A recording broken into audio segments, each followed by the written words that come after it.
Capítulo 9. Religión y democracia. Las grandes democracias del mundo se han desarrollado en países de religión protestante. Al mencionar el tema, nos vienen inmediatamente a la mente los nombres de Estados Unidos e Inglaterra, pero también podemos recordar los casos de Suecia y los demás países escandinavos, Holanda o Suiza.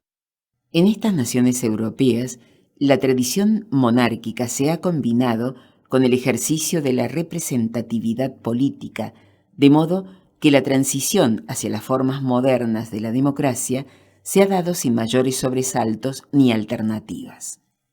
Lejanos los tiempos de las turbulencias de la Revolución Británica de 1648, en el corazón de la Europa protestante arraigaron las prácticas de la tolerancia política y el respeto de los derechos cívicos de la población, hasta el punto de que dichos países han pasado a ser ejemplos de vigencias de los derechos humanos en todas sus manifestaciones, incluida la objeción de conciencia, que permite al creyente liberarse de su obligación militar si su religión le prohíbe agredir o matar. En las naciones de formación católica, el fenómeno se nos presenta exactamente al contrario. Los cambios sociales y las reformas políticas no se logran en un clima de calma y estabilidad, y el tumulto permanente ha sido una realidad durante décadas y décadas. En el orbe católico y latino, Francia ha ocupado siempre un lugar preeminente por su cultura e ilustración y, sin duda, su revolución de 1789 ha sido y es un símbolo para quienes luchan por la libertad y contra el absolutismo, pero no podemos dejar de advertir que sus dos primeras repúblicas terminaron con la restauración de un imperio y la mutabilidad de los gobiernos de la tercera culminó con el desastre de 1940. La misma suerte corrió la Cuarta República, cuyos liquidadores debieron convocar al general Charles de Gaulle a que gobernara como un moderno monarca bajo el título de presidente. Como ya hemos visto, en España los antecedentes democráticos se remontan a la Reconquista, cuando los monarcas o los señores feudales otorgaban a algunas ciudades, mediante los fueros, el gobierno propio, pero la historia de la península es una sucesión de alternancias entre los intentos de libertad y los períodos de férrea autocracia y fanatismo religioso. No en vano, a comienzos del siglo XIX, cuando las guerras civiles estallaron alrededor de la polémica figura de Fernando VII y sus derechos al trono, el escritor Mariano José de Larra pudo ironizar en trágica síntesis: aquí yace la mitad de España, la otra mitad la mató. La República tuvo poca duración en nuestra madre patria, y el alzamiento del general Francisco Franco y los sectores fascistas en 1936 provocó la guerra civil que volvió a dividir y ensangrentar a nuestros hermanos. Con el triunfo de los nacionalistas en 1939, Franco instauró una dictadura semimedieval que duró hasta su muerte en 1975. Ya concluida la contienda, que costó 1 millón de muertos, el gobierno franquista fusiló a 200.000 opositores políticos y el oscuramiento cultural y la intolerancia religiosa fueron tan patentes que hasta se llegó a prohibir la venta del Antiguo Testamento, es decir, de la Biblia. Pocos años antes, Benito Mussolini creaba el fascismo en la católica Italia, que en el siglo XIX había sido la última nación europea en constituirse políticamente, luego de siglos de luchas incesantes entre los distintos principados y el papado. Con la organización de los fallos con batimento, se instalaba un parlamento corporativo y se instituía el partido único que representaba a la nación italiana y sus renacidas ansias imperiales.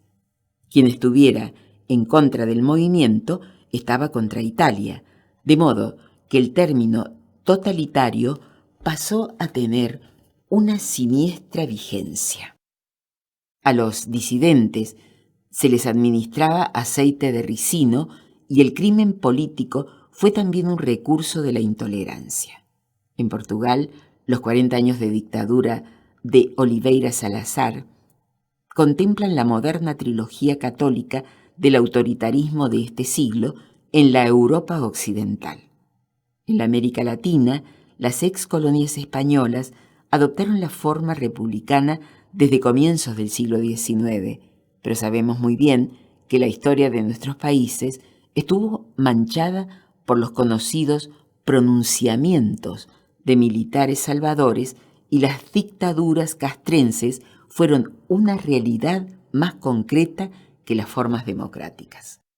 En la Argentina, los federales del tirano Rosas condenaban a los salvajes unitarios y la mazorca los degollaba. El liberal Sarmiento, que sin duda hizo sobrados méritos en favor de la civilización y el republicanismo en la Argentina, indicaba a Mitre que Urquiza merecía Southampton o la horca, y le sugería que no ahorrara sangre de gauchos, refiriéndose a los opositores. Los golpes militares se sucedieron desde 1930 y en 1946 el gobierno de facto establecía un registro nacional de cultos no católicos, disponiendo que no podían establecerse nuevas misiones desde esa fecha. El gobierno constitucional en 1948 ratificaba dicho decreto y exigía la inscripción en el registro para practicar la religión, ejemplo de supervivencia medieval de la intromisión estatal en la esfera de la conciencia, solamente igualado en la época por países como la España franquista o el Portugal de Oliveira Salazar. Poco después, y bajo el mismo régimen, se encarcelaba al diputado Ricardo Balbín, jefe de la oposición, por desacato al presidente, mientras todos los que no estuvieran de acuerdo con el oficialismo eran considerados vendepatrias. A la caída del peronismo, un decreto prohibía a la prensa mencionar el nombre de Perón, quien durante años fue solamente nombrado como el tirano prófugo. Durante el llamado proceso militar, iniciado en 1976, la dictadura hizo desaparecer a casi 9.000 personas y la tortura pasó a ser un ingrediente cotidiano en los campos clandestinos de detención.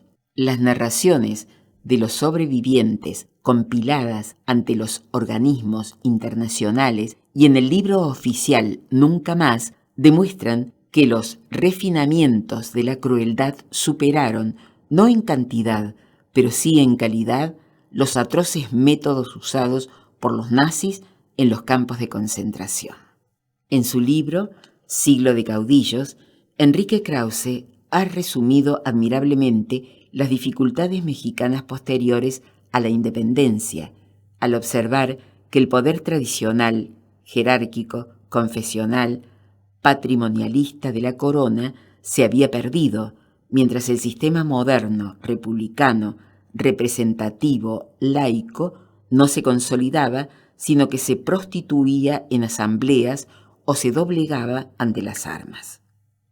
El gobernador, Melchor Ocampo, una de las figuras más representativas del liberalismo, quien en tiempos de Santa Ana debió exiliarse junto con Benito Juárez en la Nueva Orleans, sostenía que para apaciguar y gobernar a México hacía falta no apretones de mano, sino pescuezos. Yo soy de los que me quiebro pero no me doblo, se ufanaba también Melchor Ocampo, con expresión idéntica a la que décadas después habría de utilizar para definir su intransigencia Leandro Alem, el creador en la Argentina del Partido Radical. Emiliano Zapata, quien buscaba la devolución de las tierras usurpadas por hacendados a los nativos de su estado de Morelos, apoyó la sublevación de Francisco Madero contra Porfirio Díaz.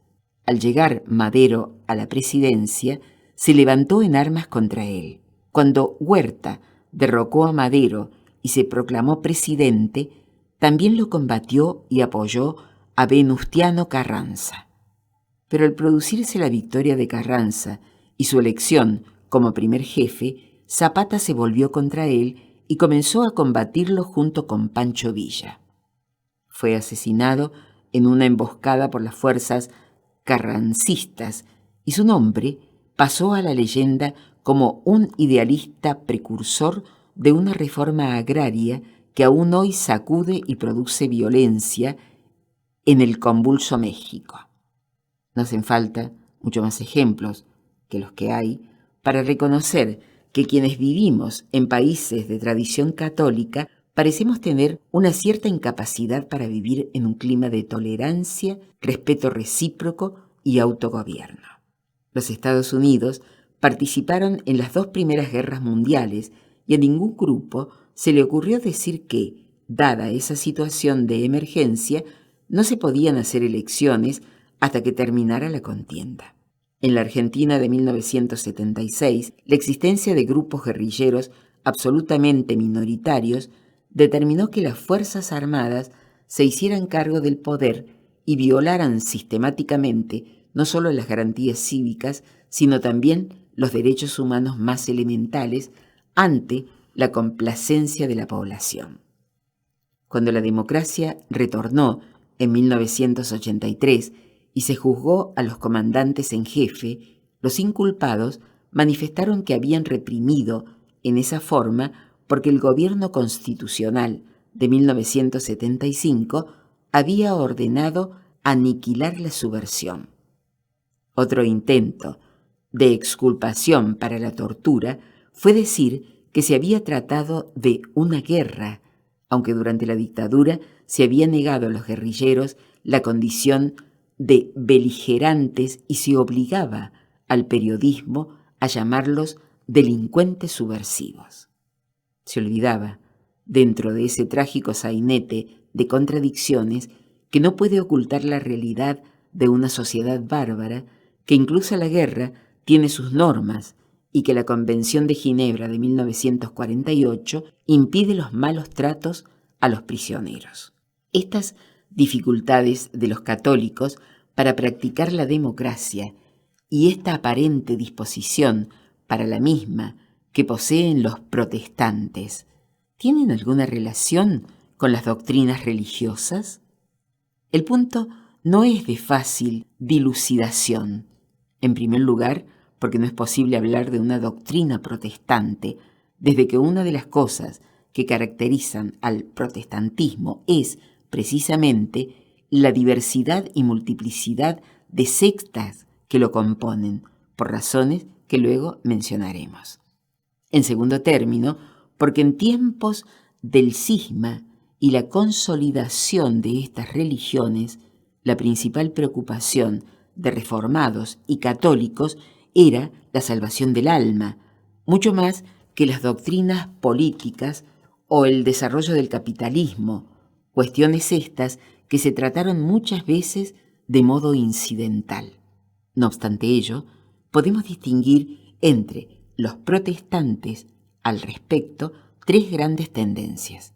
En primer término, los seguidores de Lutero, quien siempre se mostró sumiso en relación con la autoridad gubernamental.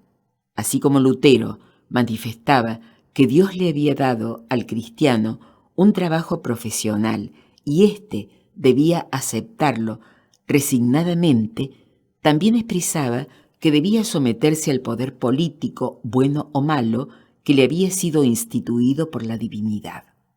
El reformador germano negaba incluso en la práctica el derecho de rebelión, pues señalaba que si el príncipe obra incorrectamente, el cristiano podrá negarle obediencia, pero en ese caso deberá aceptar con humildad el castigo que se le imponga. Con su concepción, Lutero parece inclinarse a favorecer los principios de la monarquía. El calvinismo, en cambio, está insuflado de ideas netamente democráticas, pese a que la doctrina de la predestinación implica una desigualdad notoria. Calvino era teocrático en cuanto postulaba la unión de la Iglesia y del Estado, y fue precisamente eso lo que intentó hacer cuando ocupó el poder político en Ginebra.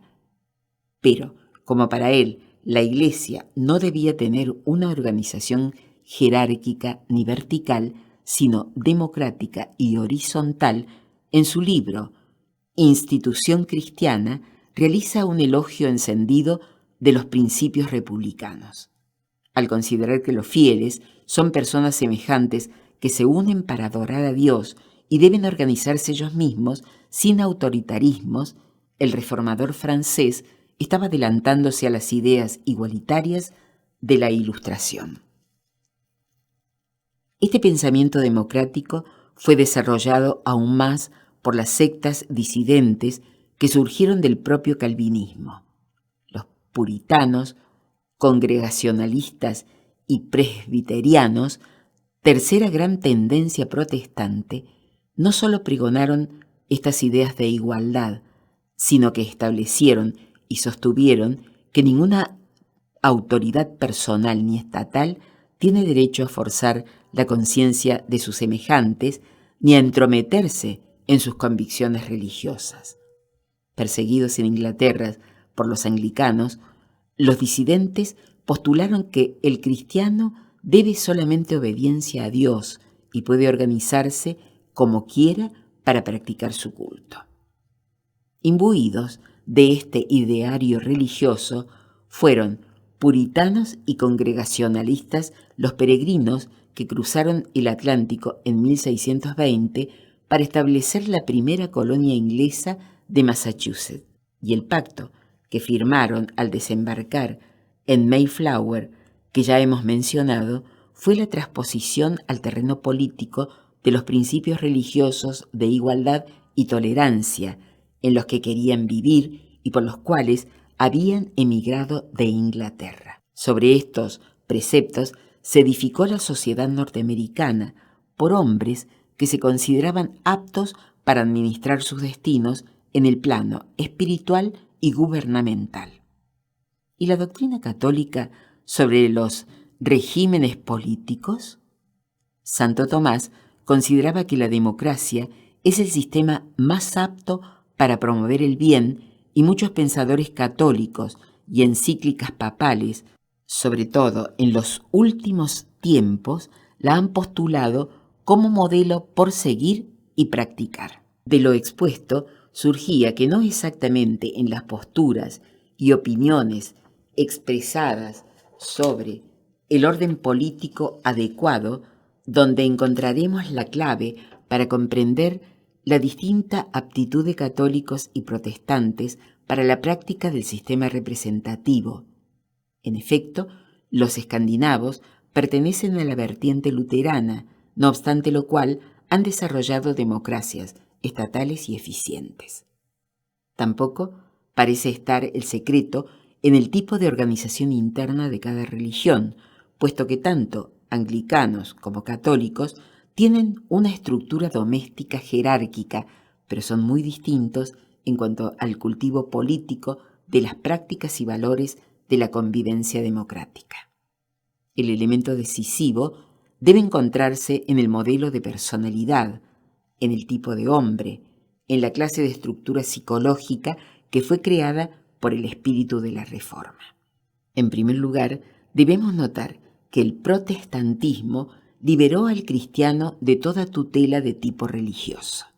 Ya hemos dicho que después de haber estado 3 años en Roma, donde observó muchos excesos y corruptelas por parte de las jerarquías eclesiásticas, Lutero reaccionó creando el movimiento reformista y, con el tiempo, llegó a elaborar la doctrina llamada del sacerdocio universal.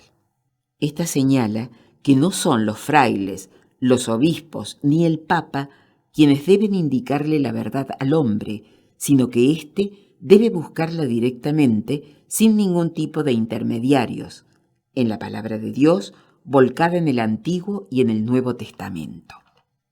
El individuo es el centro de la vida religiosa y a él le compete la tarea y la responsabilidad de buscar y encontrar la verdad. Esta función es, además, indelegable y el cristiano no puede transferirla a ningún tercero. Toda autoridad exterior desaparece en el plano religioso y cada persona pasa a ser su propio sacerdote, su propio obispo, su propio papa. Las consecuencias psicológicas de esta doctrina, que son las que acá nos interesan, han sido de una importancia fundamental. Por de pronto, el protestante se vio obligado a pensar, a reflexionar, a decidir. Se encuentra con que ya no tiene un cura o un obispo que le indique la buena doctrina o las normas de comportamiento y, por el contrario, se le entrega la Biblia, donde él mismo debe buscar la verdad y las pautas concretas a la que ajustará su conducta. Esta actitud y esta práctica constante, esta tarea de dirigir su propia vida espiritual, fueron formando, sin duda, en el protestante un tipo de personalidad seria, grave, responsable. El hombre religioso adquiere madurez en este cometido y se habitúa a la independencia, a la libertad, a la asunción de sus deberes y obligaciones.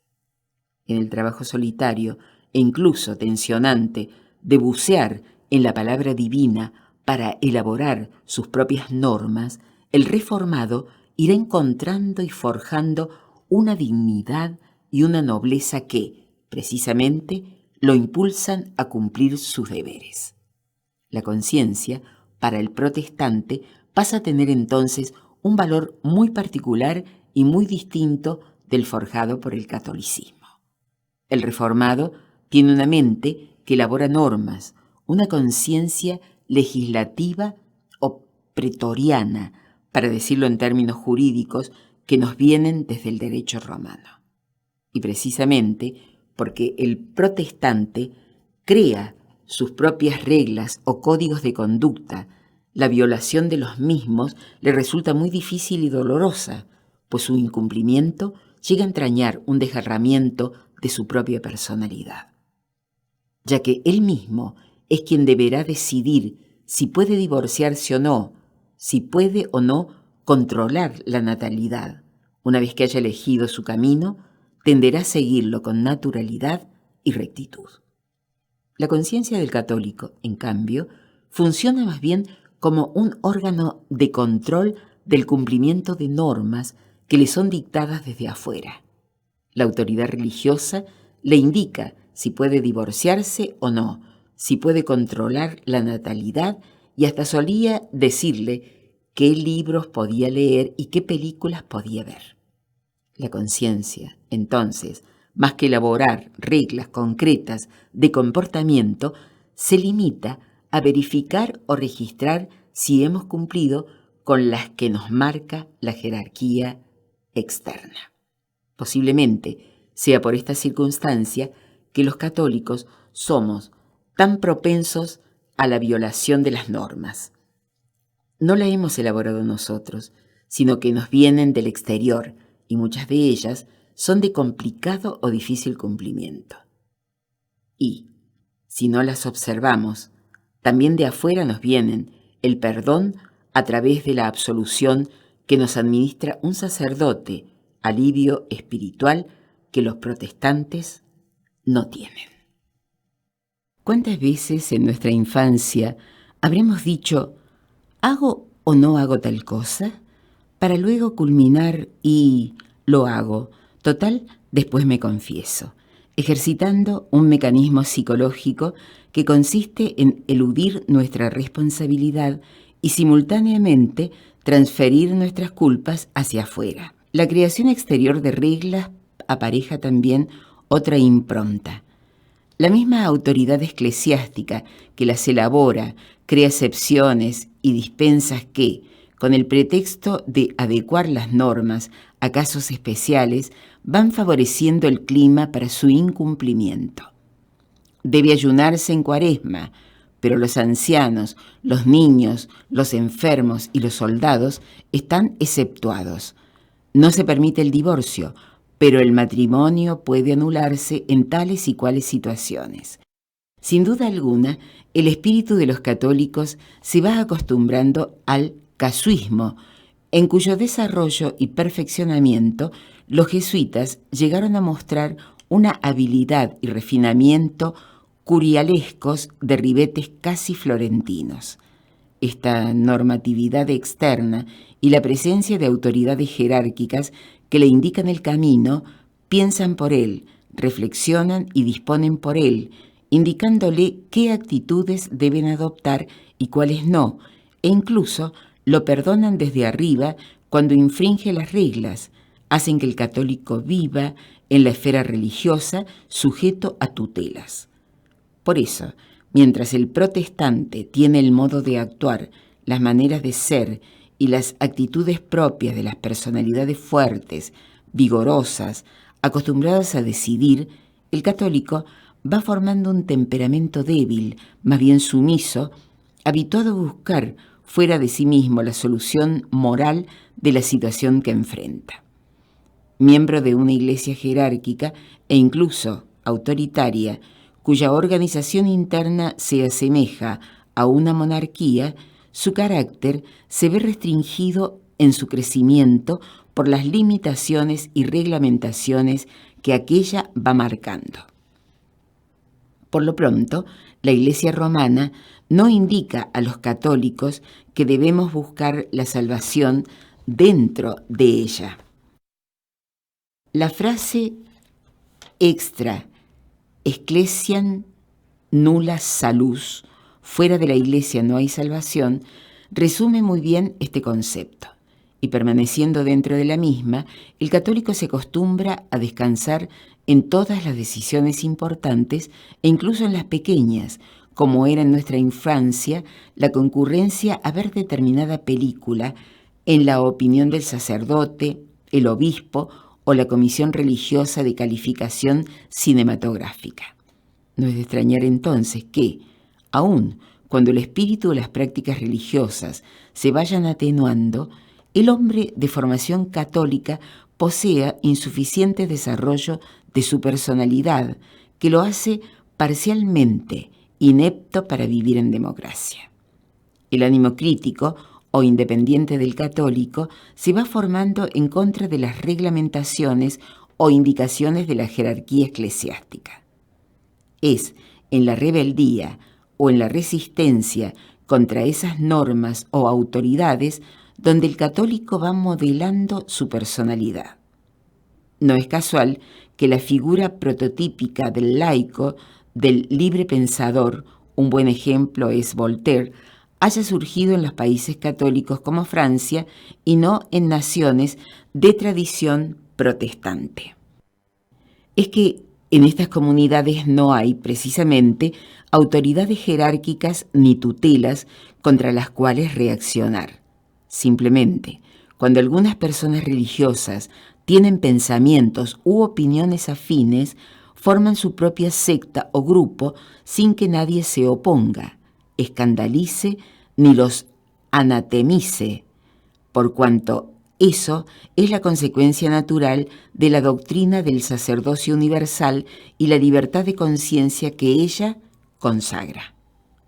Esto es lo que explica la proliferación de sectas protestantes, mientras la Iglesia Católica trata de mantenerse una, grande y eterna, con una tendencia a la homogeneidad similar, aún en sus términos, a la concepción fanática y autoritaria con que el general Franco definía a España. El equivalente argentino de Voltaire es quizás Sarmiento, que al propulsar las leyes que establecían el matrimonio civil y la educación obligatoria, gratuita y laica, desató la encarnizada y férrea oposición de la Iglesia Católica.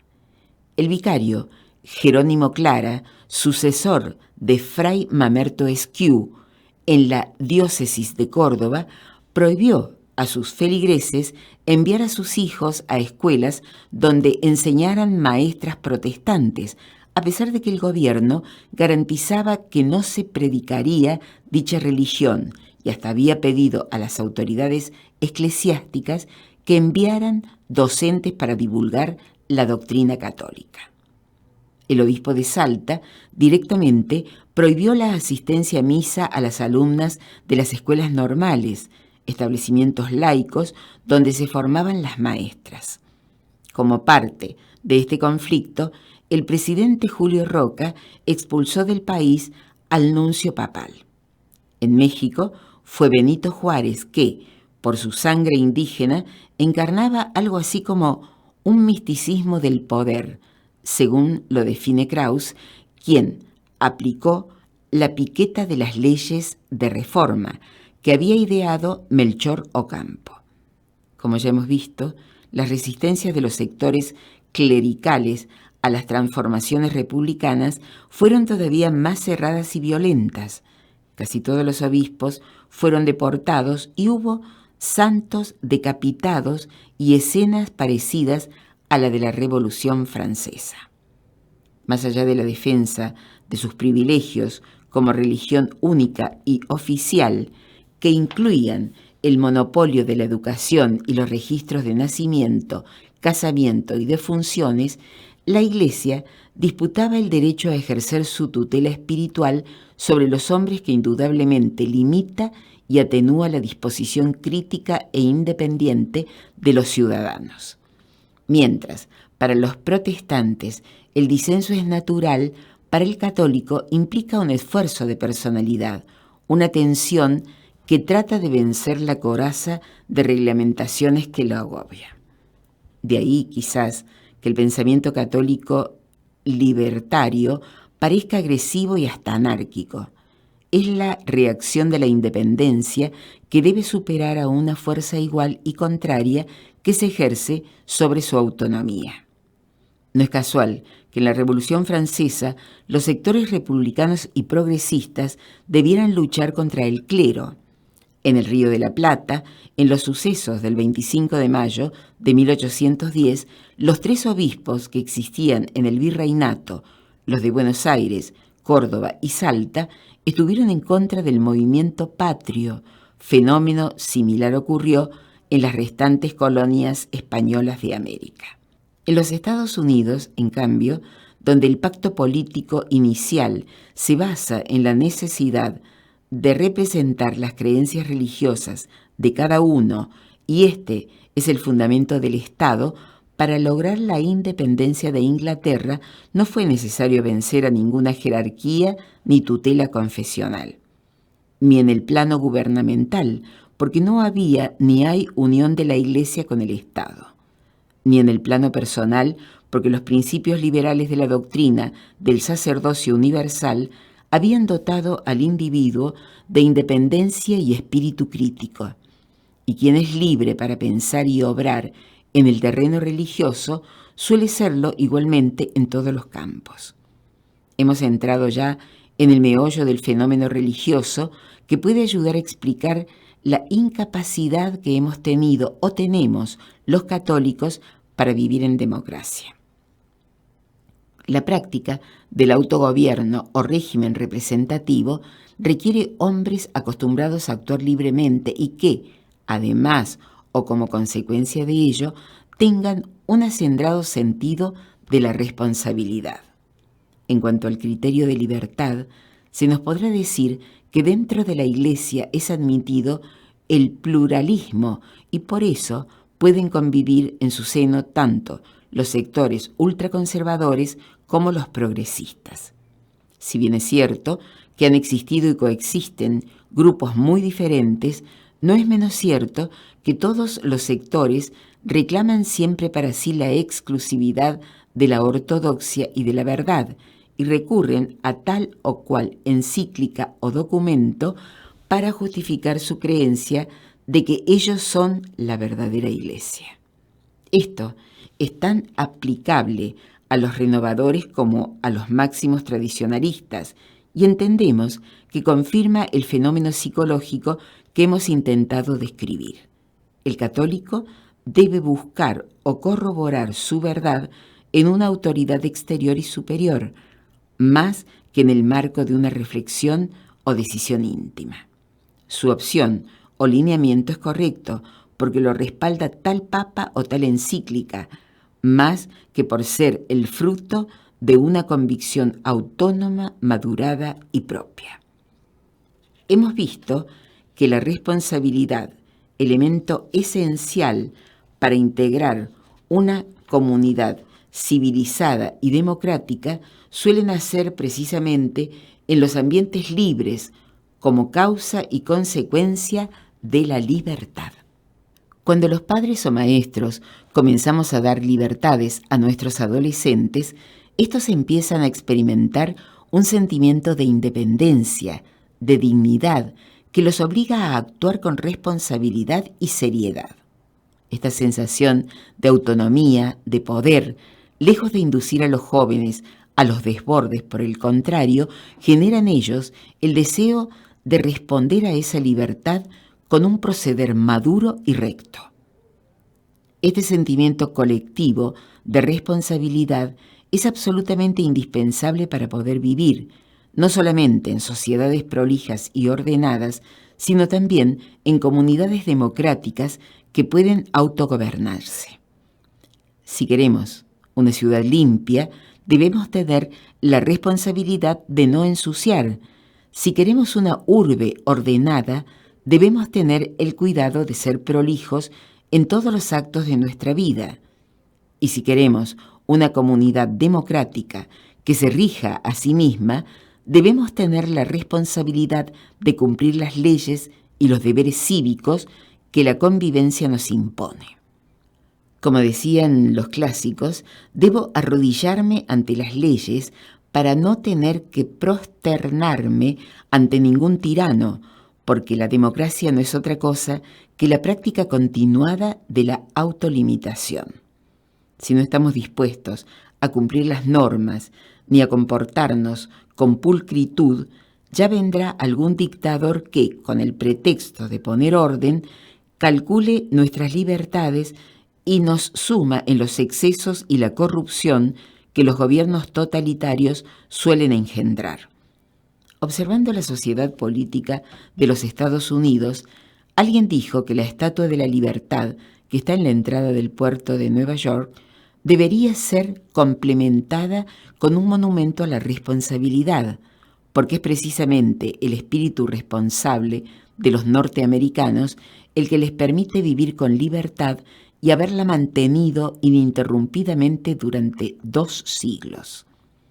Acostumbrado a respetar los cultos ajenos y a elaborar sus propias normas, el protestante posee el espíritu cívico necesario para desarrollar su existencia en libertad. La independencia, la personalidad fuerte, los mecanismos de su conciencia lo llevan a ser libre y disciplinado, a respetar las normas de conducta íntimas al tiempo que cumple las leyes del Estado, porque considera a ambas como partes de sí mismo. Así como se autoimpuso un comportamiento ético-religioso, también se otorgó un gobierno con facultad legislativa y ambos ordenamientos legales han pasado a ser parte de su personalidad. Al igual que en el plano moral, violar las normas jurídicas implica para él un quebrantamiento de su propio ser. Es posiblemente por este camino por donde los pueblos protestantes han llegado a la tolerancia antes que los católicos. En Estados Unidos, el pacto que unió a los peregrinos traducía las ideas de John Locke en el sentido de que el fundamento de un Estado es la preservación de los derechos individuales de los ciudadanos. El gobierno solo debe existir como garantía de esos derechos y nunca para conculcarlos ni para otro fin. Si bien algunas leyes iniciales tenían un excesivo matiz puritano y con el pretexto de cuidar las costumbres parecían ingresar en la esfera privada de los habitantes, muy pronto la sociedad americana privilegió y valoró la tolerancia en todos los órdenes de cosas. En los restantes países protestantes se evolucionó en igual sentido, si bien algo más lentamente.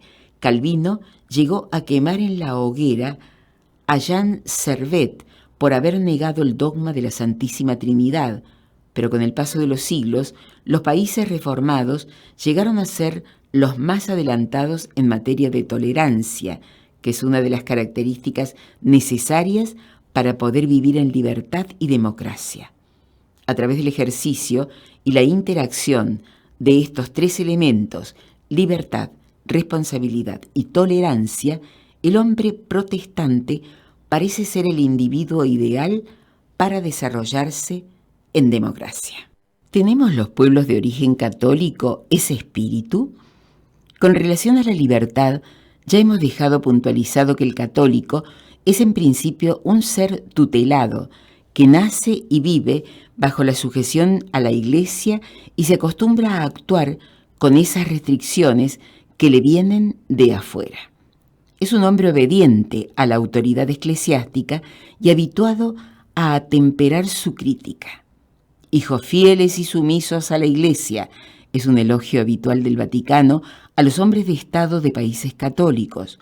Varones probos y temerosos de Dios debían ser los tipos humanos que la Iglesia deseaba para colonizar las Indias.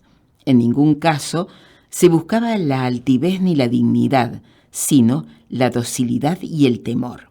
Pero, ¿no es acaso entre los católicos donde surgen los críticos más acerbos y enconados, los librepensadores y laicos, los grandes revolucionarios y los mártires de la igualdad?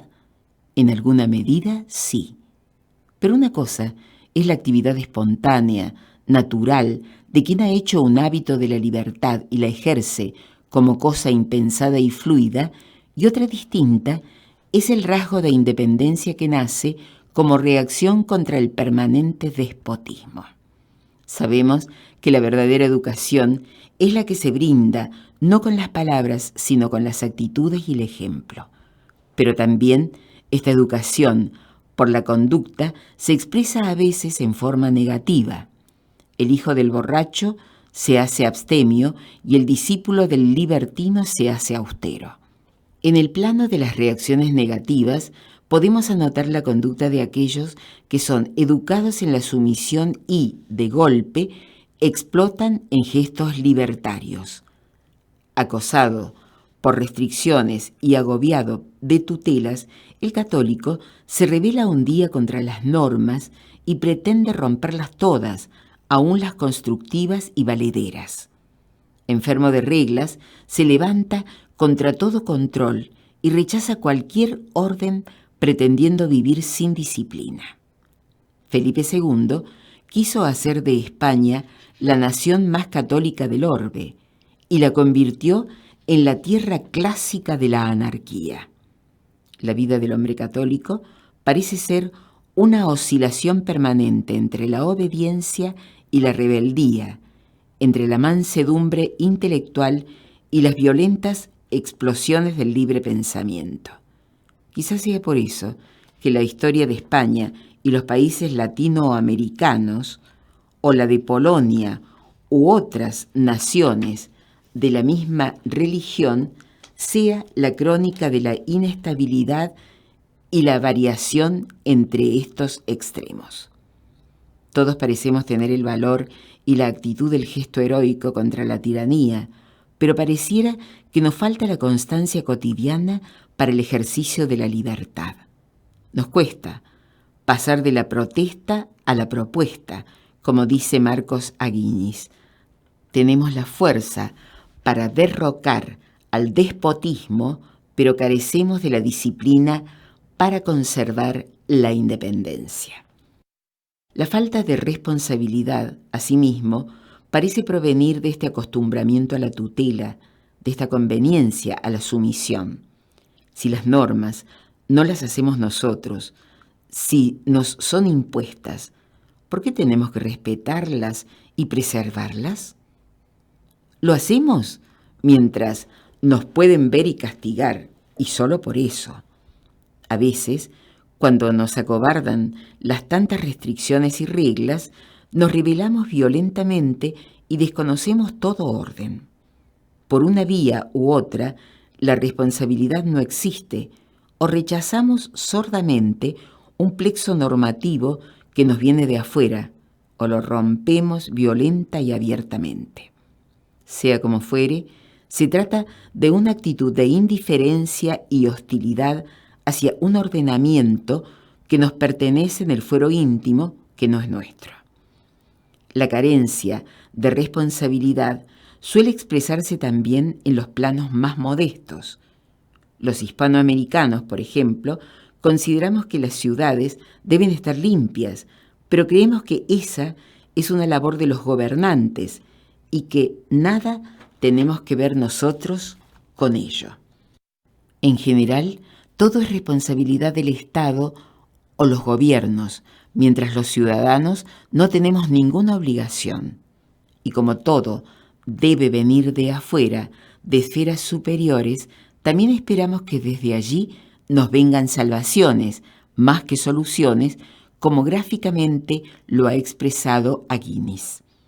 Es que la solución es tarea de uno y exige autoconfianza, paciencia, esfuerzo y racionalidad.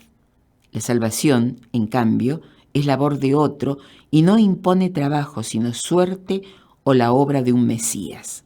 La solución es interna y puede ser fallida, en cuyo caso requiere un nuevo esfuerzo. La salvación es externa e infalible porque es cosa de magia o de mundos extrasensibles. No exige nada de nosotros mismos. Es un bien que ha de llegarnos desde arriba. ¿Para qué entonces el esfuerzo y la responsabilidad? Dentro de estos esquemas psicológicos es difícil ser tolerante.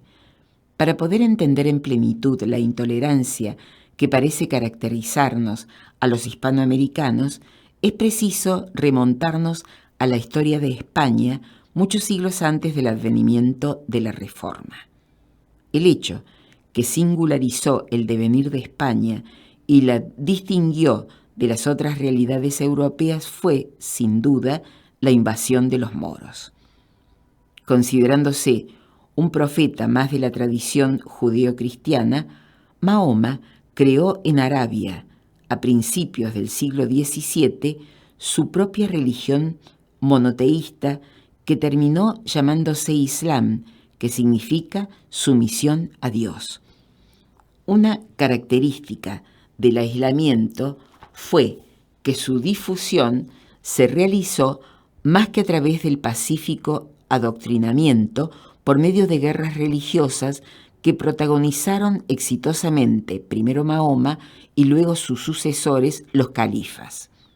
En el año 711, los ejércitos musulmanes pasaron a España y derrocaron en el río Guadalete al rey visigodo Rodrigo, quien pereció en la batalla.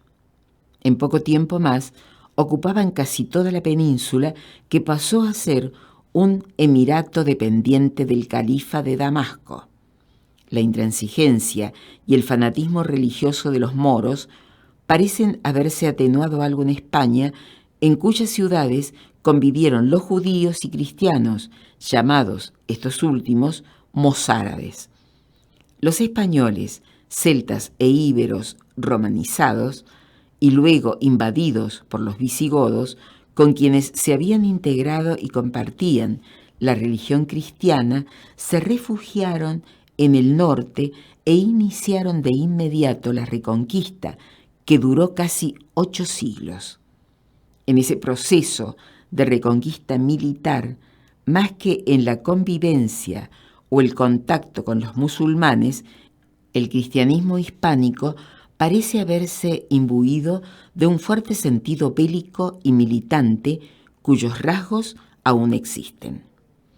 Es cierto que en otros países europeos, como Inglaterra o Francia, participaron de las cruzadas organizadas en el siglo XI para luchar contra el islamismo. Pero estas duraron poco más de 200 años, con varios intervalos, y sus luchas se desarrollaron en el norte de África y el occidente asiático, más que en su propio territorio. La lucha española fue constante, durante 4 veces más y se liberó palmo a palmo en su propio suelo, creando un sustrato cultural de intolerancia religiosa que marcó a su sociedad con trazos indelebles. Heredera de la tradición judía que señala al propio Israel como el pueblo elegido del Señor, la nación española agudizó durante la Reconquista el sentido de diferenciación y exclusivismo que no suele ser propicio al desarrollo de la tolerancia y la concordia. Por ello quizás no sea casual que en el mismo año de 1492, en que culmina la Reconquista con la caída del Reino de Granada y la rendición de Boabdil el Chico, los reyes católicos hayan decretado también la expulsión total y definitiva de los judíos del reino luego de varios siglos de campañas antisemitas. Los judíos habían llegado a la península ibérica poco después del año 74 después de Cristo, cuando los romanos destruyeron Jerusalén bajo el imperio de Vespasiano, iniciándose la trágica diáspora que se completa en el siglo siguiente. Tradiciones israelitas sostienen incluso que los primeros asentamientos se remontan a los tiempos del rey Salomón, en los cuales algunos judíos habrían fundado la ciudad de Toledo, cuyo nombre sería una variante del vocablo hebreo Toledot, que quiere decir generaciones. Cualquiera sea la fecha de su ingreso, es innegable que el pueblo y la cultura judíos obraron un significativo y valioso aporte a la vida española durante los 14 siglos que, documentadamente, permanecieron en su seno. Difícil será abrir la historia de la península ibérica, ya civil, ya política, ya religiosa, ora científica, ora literariamente considerada, dice un especialista en el tema, sin tropezar en cada página con algún hecho o nombre memorable relativo a la nación hebrea. El filósofo Maimónides o el bachiller Fernando de Rojas, autor de la Celestina, descendiente de conversos, son personalidades que confirman el acerto. Todas las formas de la vida civilizada, con la única excepción quizás de las artes plásticas, llevan en España el sello de esta raza tan activa, industriosa y creadora, ha puntualizado Salvador de Madariaga, seguidor de las hipótesis de que Cristóbal Colón era miembro de una familia judeo-catalana que habría emigrado a Génova un par de generaciones antes de su nacimiento. Luego de atravesar etapas de opresión y antisemitismo, sobre todo al comienzo de los períodos visigótico y musulmán, los judíos pudieron expandirse espiritual y económicamente en España más que en ninguna otra nación europea, con consecuencias que no solo nutrieron a la península, sino también a la propia cultura del pueblo israelita, constituyendo una de sus dos armas principales. El crecimiento y el progreso de los judíos, notorio en todos los lugares donde se asentaban, acentuó durante los siglos XIII y XIV las campañas antisemitas de los españoles. Se los acusaba de haber colaborado con los árabes al comienzo de la invasión musulmana, de practicar la usura y de tener afición por la tarea de recaudación de impuestos tan antipática entonces como ahora. También se decía que los Viernes Santos crucificaban a algún muchacho cristiano y que sus médicos envenenaban a los enfermos cristianos siempre que podían, entre otros disparates de parecido tenor. La verdadera razón, ha dicho Madariaga, hay que buscarla en la envidia, cáncer del carácter español, puesto que los israelitas eran laboriosos e inteligentes, y lo que no se les perdonaba era su riqueza y prosperidad. La causa última de los males judíos, antes y hoy, era la diferencia, aspecto muy bien graficado en un apólogo del Talmud. 3 gotas de aceite piden permiso para entrar en un cántaro de agua y el agua se niega diciendo: si entráis, no os mezclaréis, subiréis a lo más alto, y por mucho que hagamos después para lavar el cántaro, siempre quedará aceitoso. Es difícil aceptar a quienes son diferentes, y mucho más si las diferencias son a favor de los otros. Como son distintos y suelen progresar, todo lo que hagan está mal hecho. Es frecuente oír acusaciones a los judíos por ayudarse mucho entre ellos, como si eso fuera un vicio y no una virtud. Jean-Paul Sartre, quien afirmaba que el solo hecho de hablar de un problema judío ya era discriminatorio e irracional, puntualizaba que ser racista es pertenecer a la comunidad de los mediocres, es decir, al grupo de quienes no pueden aceptar ni digerir que otros puedan ser distintos. Thomas Mann lo ha expresado con términos más duros. El antisemitismo es la aristocracia de los miserables. El racista parte del reconocimiento inconsciente de su propia pequeñez y para consolarse elabora el siguiente mecanismo mental. Debo admitir que no soy nadie, pero al menos no soy judío. De este modo, el insignificante llega a sentirse alguien a través del odio gratuito a una porción de sus congéneres. Además, el antisemitismo sirve para liberar el odio reprimido que muchos individuos llevan adentro, habitualmente por acontecimientos infantiles. Al autoconvencerse de las supuestas maldades de una colectividad, dichas personas encuentran una legitimación a la ira que necesitan canalizar. Han hallado un objeto para odiar libre e impunemente. A fines del siglo XIV, las pasiones antisemitas se acentuaron en la península y un hecho de la naturaleza, la peste, terminó por convertirlas en un delirio. La llegada de la enfermedad, que también a su paso por Alemania y por Roma, fue atribuida a los hebreos sin que el Papa Clemente VI hubiera podido hacer nada contra esta creencia insensata. Sensibilizó a los españoles, quienes se lanzaron al asalto y la destrucción de los barrios judíos, pensando que estaban luchando contra el morbo. En Barcelona y Gerona hubo espantosas matanzas de judíos, y en Sevilla las persecuciones y crímenes se efectuaron dentro de una campaña antisemita dirigida por el archidiácono de la ciudad, don Ferrán Martínez. Algunos años más tarde, el gran canciller de Castilla, don Pedro López de Ayala, habría de escribir sobre estos hechos que todo esto fue codicia de robar, según pareció, más que devoción, actitud que nos recuerda el espíritu de cruzada con que patrullas paramilitares iban a secuestrar individuos entre 1976 y 1983 en la Argentina y se llevaban también, para provecho propio, el televisor y los muebles del futuro desaparecido. En 1412 se decretó la clausura de judíos y moros en barrios especiales y en 1479, como ya lo mencionáramos, los reyes católicos crearon la Santa Inquisición o Tribunal del Santo Oficio para investigar y castigar a los israelitas conversos que judaizaban en secreto, es decir, que mantenían subrepticiamente sus creencias y prácticas religiosas originarias. En 1492, Fernando e Isabel disponen la expulsión de todos los judíos que no se hubieran convertido.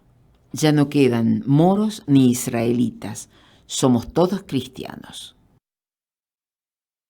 Colón, en sus 3 carabelas de velamen orlado por la cruz, lleva ese mismo año la intolerancia religiosa hacia las Indias.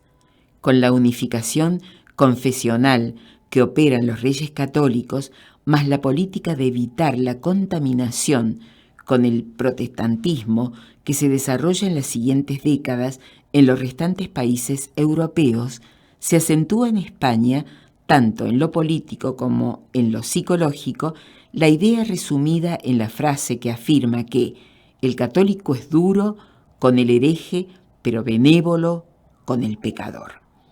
Si está fuera de nuestra cofradía, lo anatematizamos y hasta podemos llegar a quemarlo en la hoguera mediante legal fallo del Tribunal del Santo Oficio. Si en cambio es uno de los nuestros, si pertenece a nuestro grupo, a nuestra fe, puede contar con nuestra benevolencia y el perdón de sus pecados por graves que hayan sido. No es extraño entonces que en 1985 en Buenos Aires, cuando el líder sindical Saúl Ubaldini mencionó en un acto público de la Confederación General del Trabajo, CGT, al diputado radical César Jaroslavsky, una enfervorizada multitud comenzara a corear: judíos, hijos de puta, judíos, hijos de puta, o que un sacerdote seguidor de Monseñor Lefebvre haya sostenido en 1988 que al cielo solo entran los católicos. Tanto en la Argentina como en México, decirle a alguien no seas indio es una manera de insultarlo. No muestres el penacho, se le dice en México, a quien no exhibe buenos modales en la mesa. Como es más fácil vivir dentro del grupo de los elegidos que en el de los réprobos, los mecanismos de intolerancia tienden a reforzarse y perpetuarse, aunque asumiendo formas nuevas. En noviembre de 1980, el joven Pablo D'Aversa, alumno del cuarto año secundario del Colegio Nacional número 15 de Buenos Aires, fue elegido escolta izquierda de la bandera para el año siguiente, como fruto de sus excelentes calificaciones. Como Pablo pertenecía a la secta de los Testigos de Jehová, comunicó a la dirección que respetaba los símbolos patrios, pero que su religión no le permitía adorarlos o venerarlos, por lo que se veía obligado a declinar la distinción. Ante tamaña osadía, el rectorado lo suspendió con prohibición de rendir exámenes y luego la Dirección Nacional de Educación Media y Superior sancionó al estudiante separándolo de todos los establecimientos educacionales del país, de modo que no podía en el futuro acceder al derecho más elemental, cual es el de educarse y superarse. El caso de Pablo D'Aversa no fue el único en aquella época, ya que muchos de sus compañeros de credo fueron excluidos de todas las escuelas de la Argentina por idénticas razones. En la provincia de Buenos Aires, incluso, las sanciones contra estos jóvenes creyentes no adoptaron en virtud de una antológica resolución número 9/78 del Ministerio de Educación, que disponía la expulsión de las escuelas primarias de todos los alumnos impúberes que no cumplieran sus obligaciones de culto patriótico.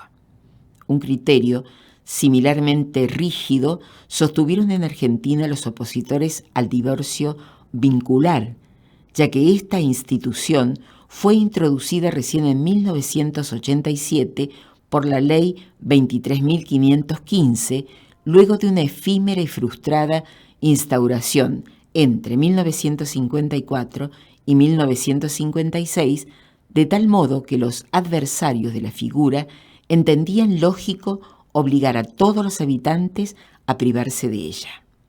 En cuanto a la objeción de conciencia, es decir, la posibilidad de variar la obligación militar a quienes su religión les impide usar armas, cabe señalar que fue acogida por primera vez en la Argentina recién en abril de 1989 mediante un fallo de la Corte Suprema.